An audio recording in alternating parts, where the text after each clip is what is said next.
Hello बच्चों, let's read this question. The question says a sinusoidal transverse wave is traveling on a string. Any point on the string, option A moves in same direction as the wave, moves in simple harmonic motion with a different frequency than that of wave, moves in simple harmonic motion with same angular frequency and moves in uniform circular motion with different angular speed than that of wave. तो हमें इस question में दिया हुआ है कि हमारे पास एक साइनसोइडल ट्रांसवर्स वेव है और हमें उसका बताना है कि उस स्ट्रिंग पे कोई भी पॉइंट किस डायरेक्शन में मूव करता है. So from this we can write the key concept as sinusoidal transverse wave can be written in general form as y is equals to a amplitude of the wave sin omega t. यहाँ पे जो हमारा omega है वो हमारी frequency of क्या हो जाएगा, वेव हो जाएगा, और ए क्या हो गया हमारा, एम्पलीट्यूड. ये हमारे साइनोसॉइडल ट्रांसवर्स वेव का जनरल इक्वेशन है. अब ट्रांसवर्स वेव को अगर हम ग्राफिकली रिप्रेजेंट करें तो वो कैसा होता है, साइनोसॉइडल वेव है तो वो पहले ऐसे ऊपर जाएगी, फिर नीचे आएगी, फिर ऊपर जाएगी, फिर नीचे जाएगी. अब इस वेव पे हम कोई एक पर्टिकुलर पॉइंट लेते हैं, सपोज दिस पॉइंट है.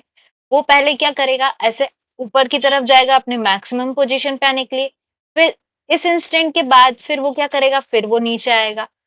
तो ये जो मोशन होता है कि अगर एक पॉइंट है वो आपका इनिशियल पोजीशन से पहले ऊपर की तरफ जा रहा है, मैक्सिमम पे पहुंचता है, फिर वो वापस नीचे की तरफ आता है, फिर मैक्सिमम पे, फिर नीचे और जाके एक्सट्रीम मैक्सिमम पे जाता है, फिर वो वापस जाता है. तो ये जो मोशन होता है ये हमारा क्या कहलाता है, ये हमारा हार्मोनिक मोशन कहलाता है.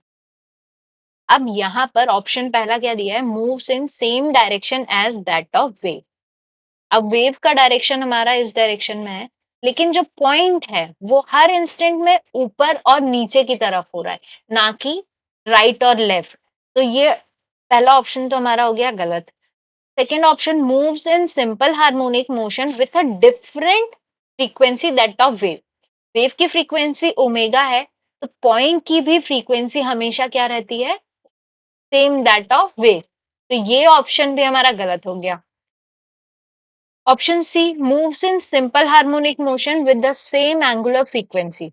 तब सेम एंगुलर फ्रीक्वेंसी और सिंपल हार्मोनिक मोशन, तो ये ऑप्शन हमारा करेक्ट हो सकता है. Option D, moves in uniform circular motion. हमने अभी देखा कि जो हमारा पॉइंट है वो हार्मोनिक मोशन में ट्रेवल करता है, ना कि यूनिफॉर्म सर्कुलर मोशन में. ऑप्शन बी, डी भी हमारा क्या हो गया, गलत हो गया. So the answer is option C, that is moves in simple harmonic motion with same angular frequency as the wave. I hope you understood the explanation well. Best of luck.